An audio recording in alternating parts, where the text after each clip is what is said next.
Yo, what's up everybody, Rancherito here. Patch version 1.02 has been announced with some nerfs, buffs, item changes, and more. Feel free to like, comment, subscribe, and share with your friend and family, and like everything else, let's get right into the video. Let's jump into champions, starting with champion nerfs. Argus's general health is getting decreased, his Q damage has been decreased, exploding radius decreased, cooldown increase, and virtual effects reduced to better match his hitbox. His R is receiving a reduction in magical power scaling. Decker is once again getting a nerf with her movement speed being decreased. Drongo's E and R&B are getting a reduction in damage outputs. Fengmao's Q is taking a reduction of physical power scaling and movement speed physical pen scaling decrease as well. His R&B is taking a reduction in damage output. This will hopefully prevent him from snowballing. Howitzer's Q is getting a reduction in damage output as well as magical power scaling. His R&B is getting damage reduced. Both of these come for a trade to his R, which will see an increase in damage per missile and total damage up to 928. Quang's passive is taking a reduction in damage per level. His Q cooldown is decreased and mana cost decreased. His R&B is getting a reduction in damage output and shield health decrease as well. Finally, similar to Howitzer, this is traded off for his R to have increase in damage output. Murdoch's R is having its cooldown increased. Rampage's R&B is seeing a reduction in damage output. Terra's Q is taking a loss of true damage output. Her R&B is having its shield max health scaling decrease to 12%, and her R is having both its physical and magical armor decrease. Finally, Zinx's mana and mana regen are being reduced while her mana regen growth is being increased. Her passive bonus healing is dropped by 10%.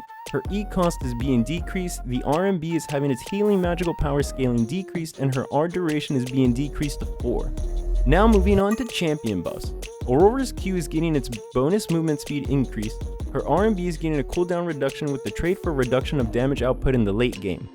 Gideon's Q and E are both getting a decrease in cooldown times. Grux's physical armor growth is being increased. His Q and E are both getting a reduction in cooldowns. Lieutenant Bellic's R&B is seeing an increase in damage output as well as reduction in cooldown times.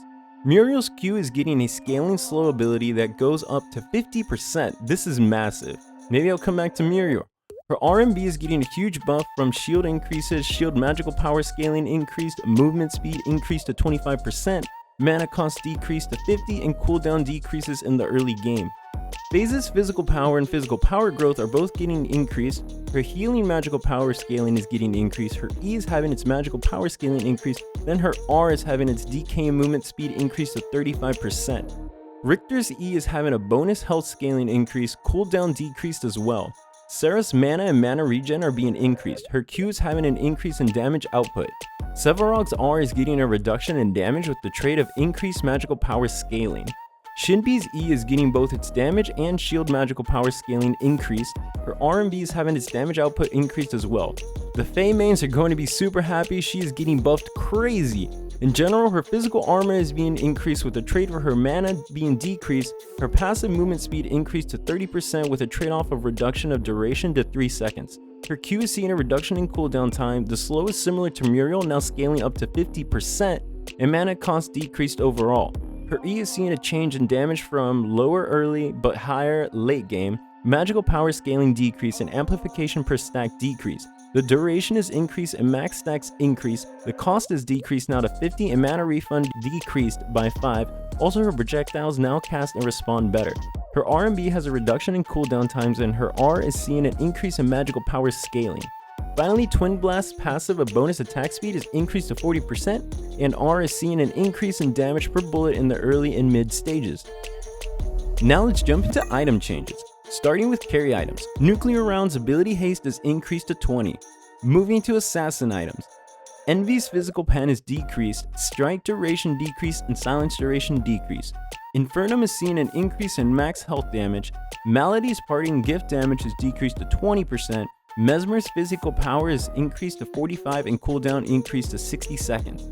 Fighter items are next. Basilisk's missing health damage is being increased. Bonesaw's bonus attack speed is increased to 12%. Draconum's physical armor is increased. Earthshaker's attack speed is increased to 30. Legacy is seeing an increase in magical armor. Mage items. Lifebinder's ability haste is increased to 15. Magnifying magical armor shred is increased to 20%. Orb of Enlightenment health per level increased to 15, Spellbreaker is seeing an increase in cooldown to 60. Next, my favorite support items. Dawnstar is seeing an increase in health, Lunaria is having both its max health and damage outputs decrease, Marshall's base mana regen is decreased to 100%. Finally, tank items. Elafrost's health is decreased and physical armor increased. Giant Ring's health is being decreased and physical armor increased. Raymond of Renewal's health is being decreased. Warden's Faith physical power reduction is being increased to 8%. This will make an impact versus assassins and fighter classes. Finally, skins. Morgash and FaZe are both getting new skins, with Morgash getting a set of variants. Revenant is getting an original Clockwork skin. This skin looks amazing with attention to detail everywhere. Finally, my fave, Steel's Doomsday. I may cop this one. It's coming with a ton of virtual effects with his abilities. This may be a skin you don't want to miss out on to show off your Steel abilities. Check out the link in description for the skin showcase trailer. Hopefully you enjoyed the video. If so, please let me know in the comments. You guys are the greatest and the best of the whole Wild West and Big Beast to the east, and I can't thank you enough.